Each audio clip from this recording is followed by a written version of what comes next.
You are Locked On Patriots, your daily New England Patriots podcast.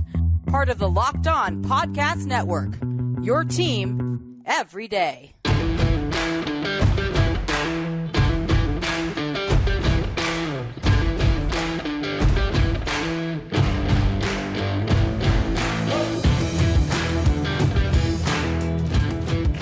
Hello to all of you Foxborough faithful, and thank you once again for making Locked On Patriots a daily part of your New England Patriots coverage.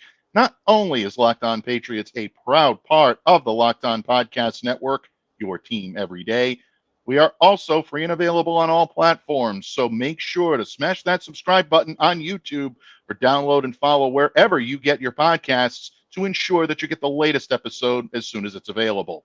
I'm your host, Mike Debate. I cover your New England Patriots for Patriots Country of Fan Nation. Please reach out to me. Let me know what's on your mind on X at MDABATENFL. While you're out there showing some social media love to Locked On Patriots, follow our account there as well at LO_Patriots. And Pats fans, today's episode is brought to you by FanDuel. Make every moment more. Right now, new customers get $150 in bonus bets. Guaranteed when you place a $5 bet. Visit FanDuel.com/LockedOn to get started. The New England Patriots have some serious problems to solve, and they need serious people to solve them. And one of the great things about welcoming in my guest today is that not only does he bring a level of wisdom and counsel here that always breaks the meter when he joins me, he is also the voice of reason we desperately need in Patriots Nation right now, especially when you're evaluating or appraising the New England Patriots for their 2023 performance heading into 2024. He is my good friend, my Patriots paisan, columnist extraordinaire for PatsFans.com, along with being the co-host of another amazing podcast, Patriots 4th and 2, alongside our good friend Derek Havens. He is Steve Balestrieri. Steve, welcome back to the pod. Thank you for joining me today, my friend. Oh, always a pleasure, my friend. You do such a great job here, and I'm always honored to be asked back on. Steve, yesterday here on the pod, I talked about getting back to business. And if the New England Patriots are getting back to business, well, they are definitely back in the boardroom, evaluating everything, performing an appraisal, if you will, of the New England Patriots right now. The 2023 performance wasn't exactly one to write home about, and we're going to get into that in just a moment. But the Pats have approximately $69 million in estimated available cap space, according to our good friend Miguel Benzon, who joined us here last week. Folks, if you want financial pearls of wisdom, there is no finer man in the business to provide them. Check out last week's episode. He'll be back sooner rather than later to provide a lot more clarity as we draw closer to the free agency period. But, Steve, the Patriots right now are at a crossroads. They are heading into a season without Bill Belichick as their head coach for the first time in nearly a quarter century. There is an awful lot of reevaluation. There's an awful lot of rebuilding that needs to be done in all three phases, mostly on the offensive side of the board. We saw the output last year, Steve. It was not pretty. The Patriots will have a new offensive coordinator with Bill O'Brien now off to Ohio State. As we speak, they are purportedly interviewing candidates.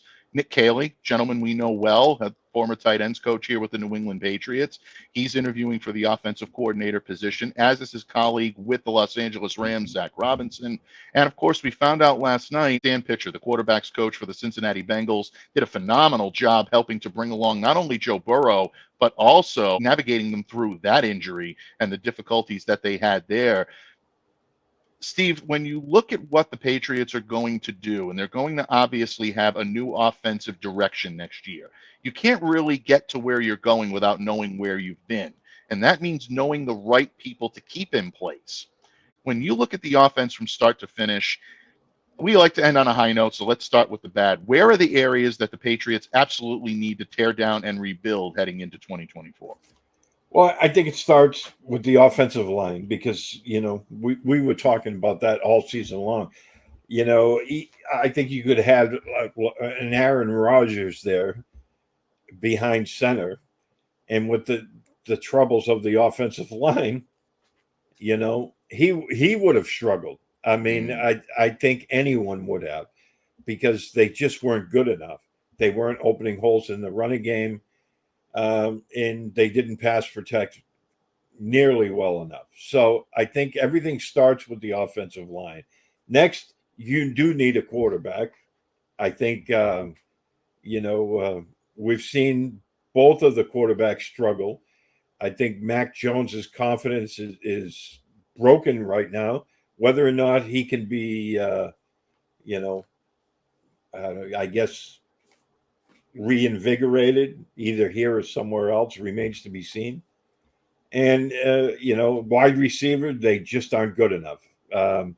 They can bring, and in all three of these, they can bring back some guys, but they really need to go outside the organization, bring in new blood, bring in some playmakers at all three of those. And the fourth thing, they need a third down running back. Very good point. They need that pass catcher coming out of the backfield. And of course, also in that list, they don't have any tight end signed for next year. So very good point. So the laundry list is long for the Patriots, and they do, as you mentioned, they have a boatload of cash. Jerod Mayo made mention of it. On the radio yesterday, I saw the quote that they're, going to back up a Brinks truck and spend that money, and they really need to spend it wisely.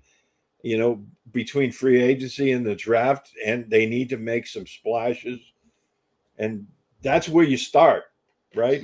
I mean, they have a lot of work to do. So basically what we're saying is every position on offense needs an upgrade. Yeah, I mean, you look at what the Patriots are going to go into in 2024. I think there's one thing on offense that is certain, and that Ramondre Stevenson will continue to be your everyday number one running back. He'll be your top option at the position without any question. But beyond that, there are a ton of question marks. You mentioned the tight end position. They don't have a tight end other than LaMichael Petway, who signed a 2-year deal just before the end of the season under contract for next season. Hunter Henry, Mike Gesicki, Pharaoh Brown, all headed for unrestricted free agency without any question about it. And that's a bad thing for the Patriots, because I thought that was one of their more productive positions this season. And even they weren't perfect. You look at what Hunter Henry did: 42 catches, 419 yards, 6 touchdowns. That led the team. Unfortunately, missing the last 3 games of the season with a knee injury. He had been solid and healthy right through the duration of his contract, right up to that. Pharaoh Brown, I think, surprised some people. He has an ability to flash as a pass catcher, very good blocker. If I'm the Patriots, I'm looking to see what I need to do to keep him in a Patriots uniform.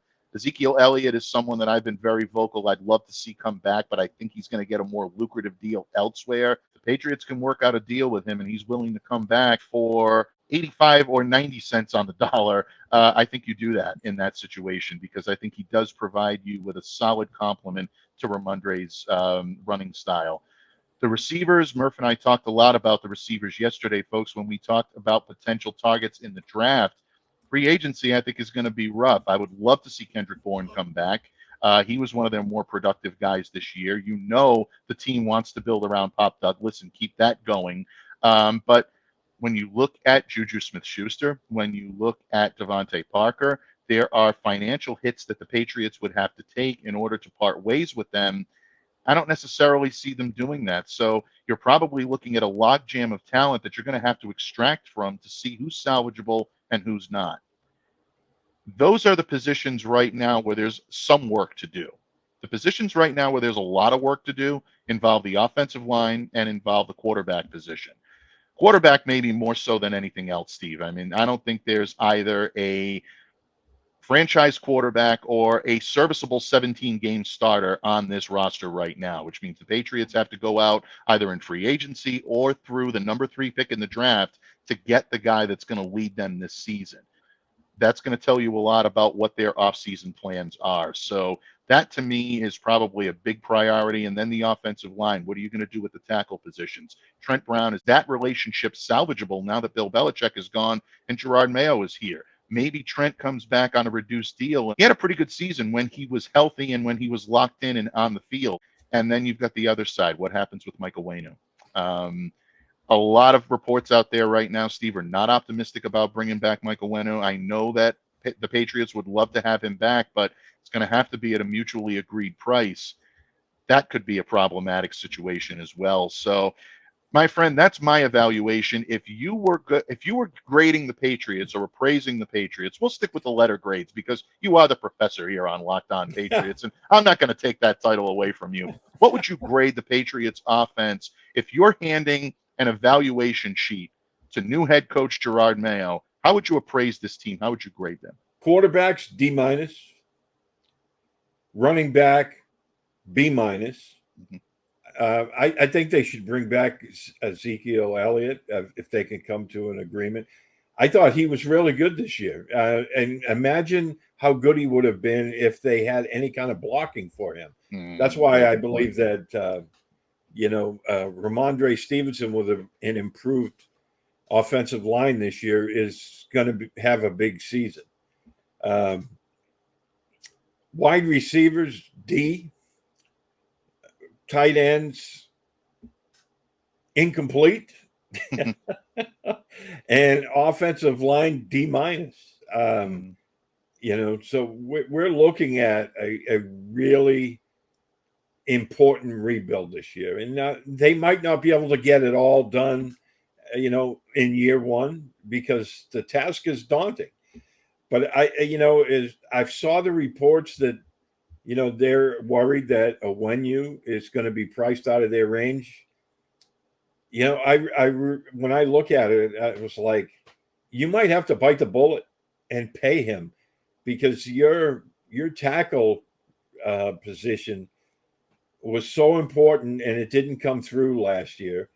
And, they drafted a couple of rookie guards and, those guys should be better in year two. I expect, Maffey and City Sal.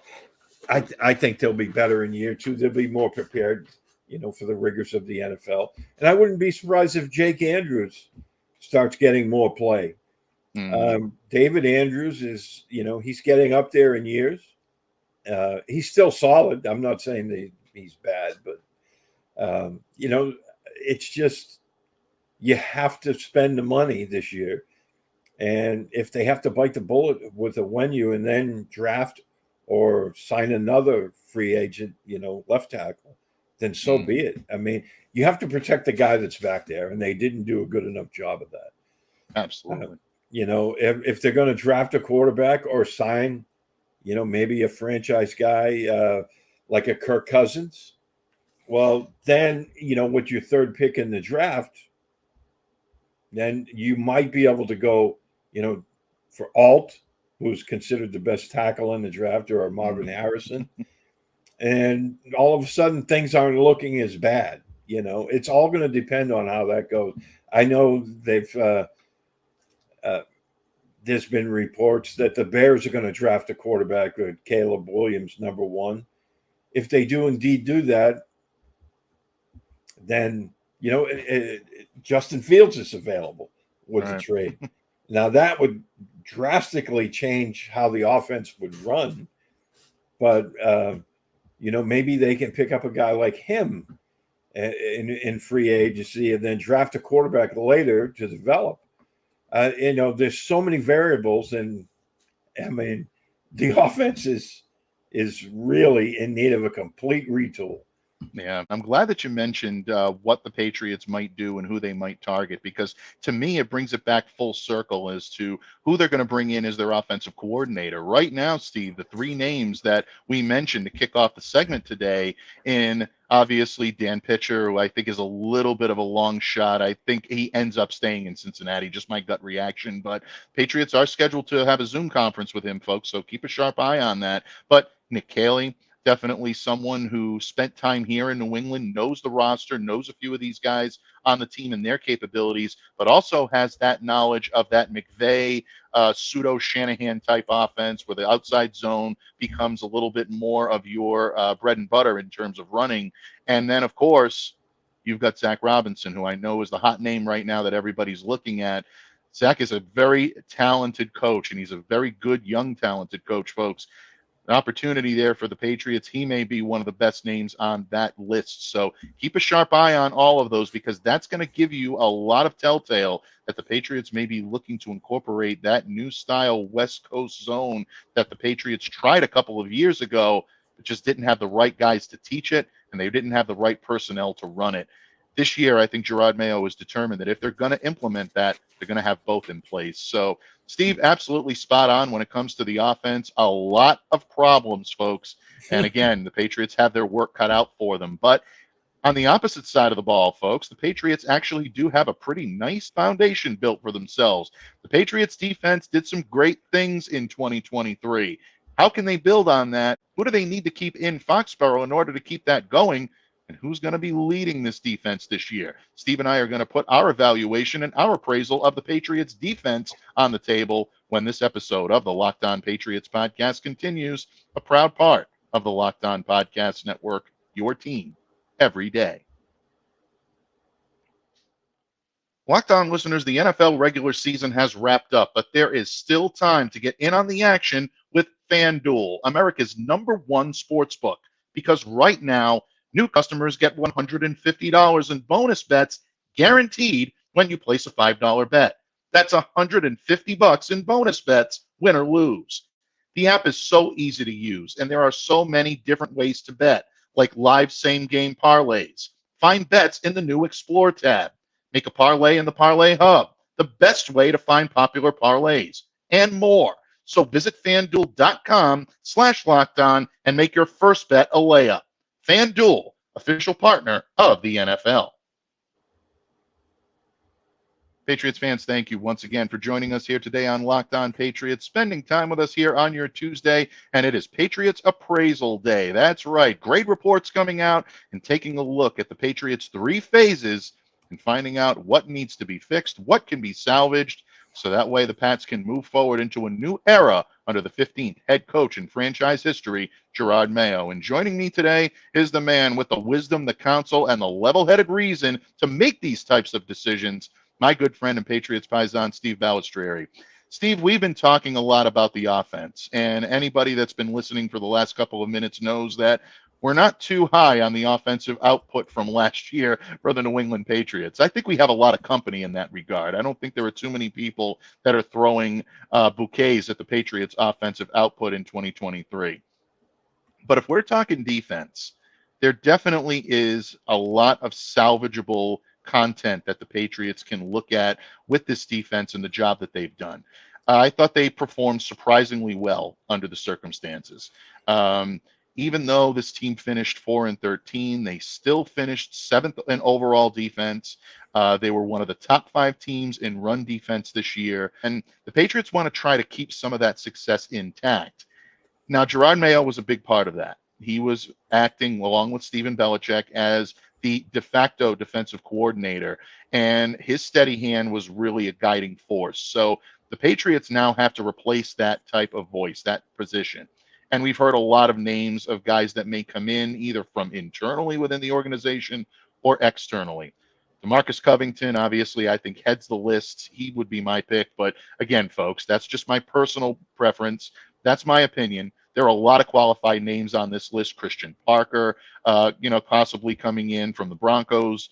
Michael Hodges is a guy I talked about yesterday here on the pod from the New Orleans Saints. Obviously, Steve Balestrieri is still someone who has a possibility of taking an active role here. There's still a lot of names out there that could possibly come in and guide this ship, but they have to know where they've been to get to where they want to go. When you look at this defense, Steve, from top to bottom, obviously the front 7 performed very well. The secondary had its issues, but they, I think, salvaged a pretty good season considering the injuries and the upheaval they had there. How would you evaluate this defense? Who stood out to you, and where do you think the Patriots need to focus their efforts to improve most this offseason? Yeah, again, I mean, you look at the defense, and, with the exception of really a couple of games, they were very, very good all season long. I think your defensive line, in fact, your front 7's, I think, in great shape. Now, I would, they have the young building blocks around some of these guys, and Christian Barmore, to me, is right at the top of the list, right?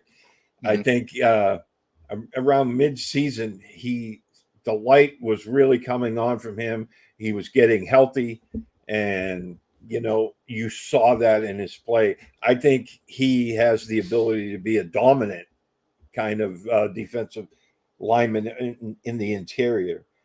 And I like the pieces on the front seven. They'll get, arguably their best defensive player, Matthew Judon, back.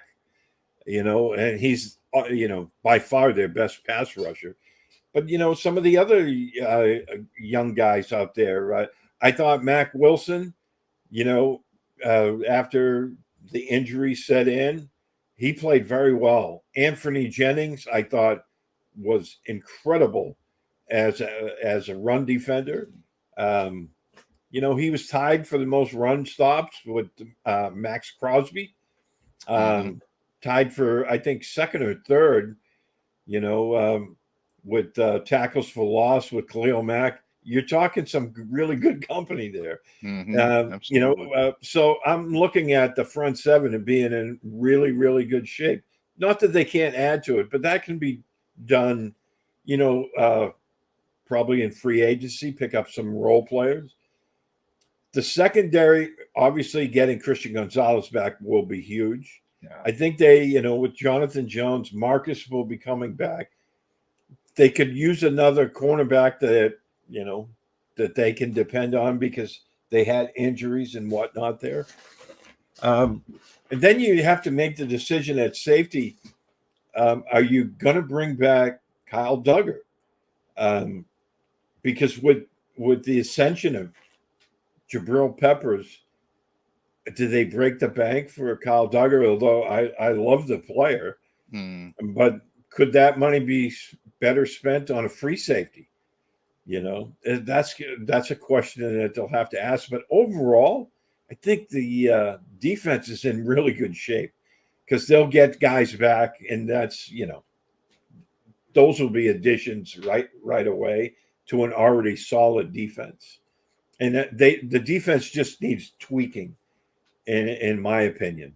I think some of the guys that you've mentioned that were standouts this season that really proved themselves a strong part of the defensive game plan moving forward for the Patriots, guys like Jelani Tavai, guys like Juwan Bentley, who continues to be a team captain, led all linebackers in tackles with 114 total. Tavai was right on his heels with 110. These are guys that are all over the field and make plays when they need to. It's their job, but they do it well. Mac Wilson, I think, is someone that showed his abilities and what the Patriots traded for a couple of years ago when they traded him straight up for Chase Winovich. This is the type of kid with a sideline to sideline speed that they've been lacking. And if they can bring him back at an affordable clip, I definitely think it's worth the efforts to try to bring him back because I think he was just starting to play his best football heading into the home stretch of the season. So a lot of things to consider. Devon Godchow, Lawrence Guy, solid veterans. I do think they might try to rework those deals a little bit. Both of those guys carry an extraordinarily high cap hit for the output that they provide. So the Patriots may try to restructure a little bit. The biggest springboard that the Patriots are going to get from this season heading into 2024 is the return of Christian Gonzalez. Changes the entire complexity of that defensive backfield. You've got your lockdown guy. Now it's a situation where people like Jonathan Jones and, like you said, Marcus Jones coming back. I would love to bring back Miles Bryant. I know a lot of people groan when I say that, but folks, he has been one of the most solid contributors in that defensive backfield, especially last year. Go back and take a look at some of the film on some of the games. Yeah, there are moments when he gets beat. There are moments where he does look like he's out of his element, but if you give him a solid supporting cast, this kid can make plays. So I would look for him to be back there. And I agree with you. Biggest question, Kyle Duggar. Do the Patriots look at him as a cornerstone? I look at him as a cornerstone. I mentioned that yesterday, but I do see the argument in moving on, especially if you feel that Peppers and maybe Marte Mapu can handle the load in that defensive backfield. So Patriots ultimately, folks, are in good shape on defense. And whoever is going to inherit this defense as defensive coordinator is definitely getting the gem of the three units on the New England Patriots roster right now. Steve, once again, Professor, evaluate this group of Patriots defenders, top to bottom, by position. What are your grades for this team on the sheet you're handing to Jerod Mayo? Well, starting with the defensive line, I give them a solid B. I think they're and with a bullet, right? I think they're going to get better because, as I mentioned, I think Christian Barmore, is at that point where he's going to become a dominant player. Linebackers, I give them a B plus. I like this linebacker group. You mentioned I omitted Bentley and Tavai because, they're not going anywhere. They're already on the team. But they get Matthew Judon back, and I love what I seen out of Jennings and Mac Wilson, and I really believe Mapu is more of a linebacker than a safety, but he's one of those movable pieces that you can move around, and with his speed and sideline to sideline, on passing downs, you get guys like him and Mac Wilson in there. And, all of a sudden now you have a ton of speed on the field. Right. And I think they should utilize him more next year. And the secondary, I give him a B minus right now. We'll see how everyone comes back if they're healthy. But I think, with Christian Gonzalez back there, that liable to be moved up into the A range with just a little tweaking. Ultimately, I agree with you, Steve. This defense is in good shape. But, we always like to end on a high note, my friend. It is not possible today. We are going to end on special teams, and this was always the highest note of the Patriots. You can make the argument that special teams may have been the best of the Patriots units in the early and mid days of the Belichick-Brady dynasty. Oh, how the mighty have fallen. But I got news for you. The Patriots are well aware of this, folks, and they're going to take every step available to them to make sure that this unit returns to prominence. It starts with a new coach at the top, probably. Who are the key members of this team, and what does it mean for the guys coming back? Steve's going to provide his analysis and his appraisal of the Patriots' third phase when this episode of the Locked On Patriots podcast wraps up right here on the Locked On Podcast Network, your team every day. Locked On listeners, this year, pro football's big game is in fabulous Las Vegas. And just imagine what you could do with an extra $100 in Vegas.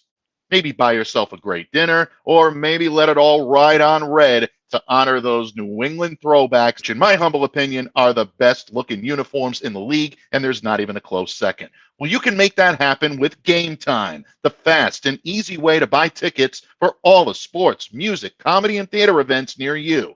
And right now, all users get $100 off when they buy a big game ticket with the code Vegas100. You are going to love using the Gametime app. I recently used Gametime to purchase tickets for your favorite basketball team. That's right, those green teamers over at the Garden. And folks, let me tell you, Gametime gave me complete peace of mind. The Gametime app allowed me to see the view from my seat before I bought it, so I knew exactly what to expect when I arrived. And all-in prices showed my total up front, so I knew that I was getting a great deal before I even checked out. I bought my tickets in seconds with just 2 taps, and Gametime will do the same for you. They're actually obsessed with finding ways to help you save money on tickets. And the Gametime guarantee means you'll always get the best price. If you find tickets in the same section or row for less, Gametime will credit you 110% of the difference. So take the guesswork out of buying tickets with Gametime. And right now, all Gametime users get $100 off a big game ticket with code Vegas100. Terms apply, so just download the Gametime app and use the code VEGAS100 for $100 off a big game ticket. Or if you're not going to the game, use the code LOCKEDON for $20 off your first purchase. Download Gametime today. Last-minute tickets, lowest price, guaranteed. Patriots fans, thank you once again for joining me here today on Locked On Patriots, breaking down the New England Patriots roster, appraising from top to bottom all 3 phases. And when you need appraisals, you need grades, and you need a level head to do it, you go to the best there is. My good friend, my Patriots paisan, Steve Balestrieri of PatsFans.com, lending the wisdom and counsel and the grades for the Patriots offense, the Patriots defense, And Steve, now we have the unenviable task of grading the Patriots special teams. I mentioned coming in that we couldn't end on a high note today like we like to because we have to discuss the special teams. I will say there were a couple of spots here and there where this special teams was not quite the abysmal mess that a lot of people are making it out to be. I do give a slight hat tip to Brendan Schooler, who was named as an NFLPA All-Pro. You don't get named that, folks, just by, it's not a light process that goes into being named as such. He's a core special teamer. I think the Patriots clearly have a winner when it comes to him. They're going to need that because after 16 seasons, it's looking like Matthew Slater will be riding off into the sunset. And boy, is that a significant void, both in on-field prowess and in team leadership. A little tough for me to talk about Matthew not being with this team. So we'll save that discussion for when and if it actually happens. But if Matthew is moving on, Steve, this is a team right now that ranked 28th in overall DVOA when it came to special teams. That's a slight improvement from 32nd that they ranked in 2022. Cam Atchett probably looking elsewhere. This New England Patriots team is looking already to bring in new special teams blood. We've seen the list of candidates that are coming in to interview. Marquise Williams coming in from the Atlanta Falcons. Jeremy Springer coming in from the Los Angeles Rams. And then over the weekend, we heard about former New York Giants special teams coordinator Thomas McGaughey coming in and possibly taking over the reins of this special teams unit. Steve, is it a matter of not having the right pieces in place, or is this a matter of these pieces just needing to perform better? If it's the latter, how do you evaluate their performance in 2023? How did the Patriots special teams get to this point? That's a great question because, I think they have the players. I just don't think the coaching was there because how many times did we see them make the same mistakes? False starts on kicks or punts or, field goal attempts, whatever. These were the same mistakes. And I think it goes back to the coaching. Bill is very loyal to his people, sometimes maybe to a fault. Mm-hmm. And I think they really need, one of those three guys that you mentioned. I think they just need new blood in the coaching staff because Cam just wasn't getting it done. Right. Every year that he was the coordinator, their special teams went way down. And, I was hoping that with Joe Judge coming back to help him out last year, that we were going to see an uptick, in special teams. It barely registered. They went from 32nd to only 28. But, you look at guys, you have Slater, Schooler, really solid. Phillips, really, Corey Davis. Mm-hmm.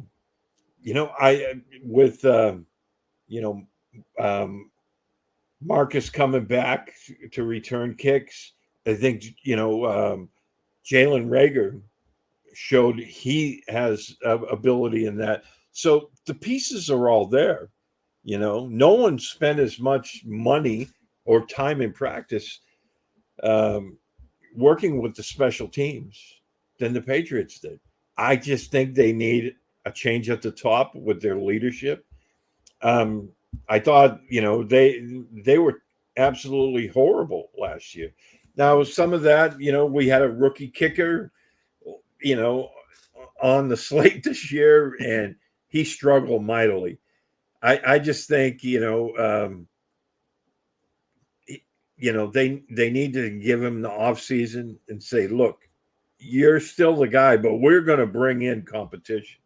So it's up to you. And they'll probably bring in a veteran or undrafted guy, and they'll have a kicking competition there. But I just think really, the pieces are there. So I just think it all comes down to the top guy. And I like the fact that they're bringing in new blood for the coaching, interviews. And I think that really needs to be done. Yeah, I absolutely believe it needs to be done. The Patriots need a change, and they need a change quickly in the coaches' room. It surprised me this year that this unit continued to regress or show moderate improvement at times from the unit that you saw in 2022 as opposed to 2023. But you're right, Steve. We saw the same things consistently over and over again. Egregious penalties, missed opportunities, missed tackles. Even Brendan Schooler, who was named as a PFWA All-Pro, missed tackles at times. Started a rookie punter and a rookie kicker at the same time, an unusual distinction for the New England Patriots. Now, Bryce Behringer looks solid. He looks like definitely a punter that you can build around. There were moments this year where he did look like a rookie, but for the most part, this kid showed distance. He showed accuracy, and I think working consistently to get better, you've got a keeper there in Bryce Behringer, and I'm very impressed by what I saw. Chad Ryland, I'm willing to give him a benefit of the doubt after a shaky rookie season. I think he's going to shake some of that off, but that 56-yarder that he hit in Denver to win the game was not exactly an easy kick, folks. That is not a chip shot. He did it in clutch conditions, and I'm hearing a lot about that kick, that it wasn't a playoff game or it wasn't a real high-packed pressure situation. For Chad Ryland, I assure you, folks, it was.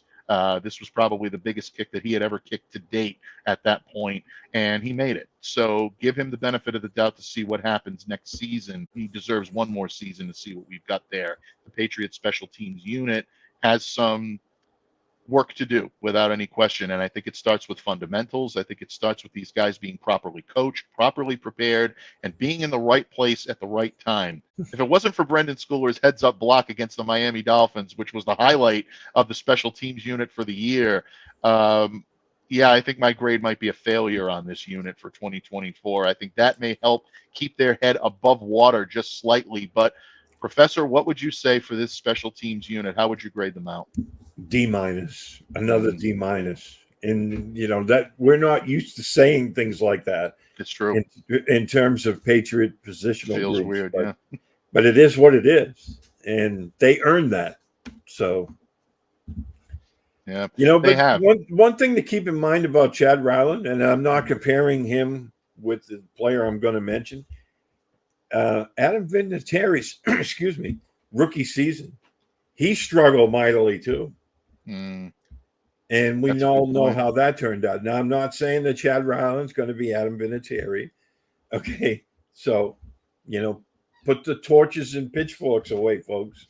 But, it's sometimes with a rookie, they go through that phase, and, we'll see if he can get his confidence going. And, I think he'll face competition in training camp, as he should. But I'm not going to close the door on him just quite yet. Before we write his epitaph here in New England, let's give the kid another full year under a new regime, hopefully under a coaching staff that's able to resurrect what this team does well, and then we'll see where we are in terms of the kicking situation. So good drop in on Vinatieri there as well, because we all know that worked out pretty well. Doesn't mean it has to again this time, folks, but don't always judge a book by its initial cover. Some guys need a little more time to round into form.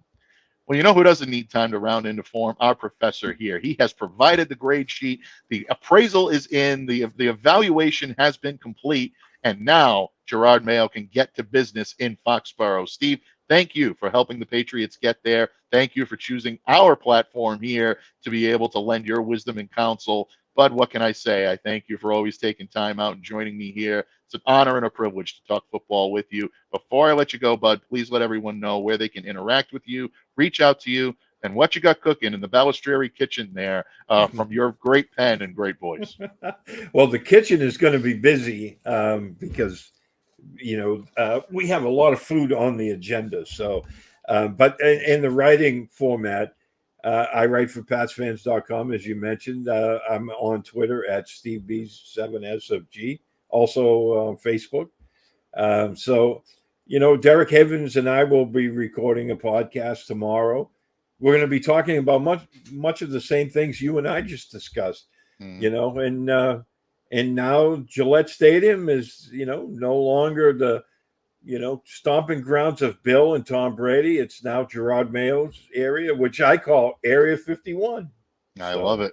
Steve was one of the first to label Gillette Stadium Area 51 when Jerod Mayo was playing, folks. For those of you that don't know, for the benefit of those new Patriots fans or listeners here that may not be Patriots fans, Jerod wore number 51 as a linebacker for the New England Patriots. And Area 51 was where running backs went to disappear. You never saw them again when Jerod Mayo was out there because he had a way of being able to stuff the run and even get after a quarterback at time and make those types of things alien to your opposite team. So much like Area 51 where things go to disappear, yeah, that you can thank him for that. I think that's an excellent, excellent moniker.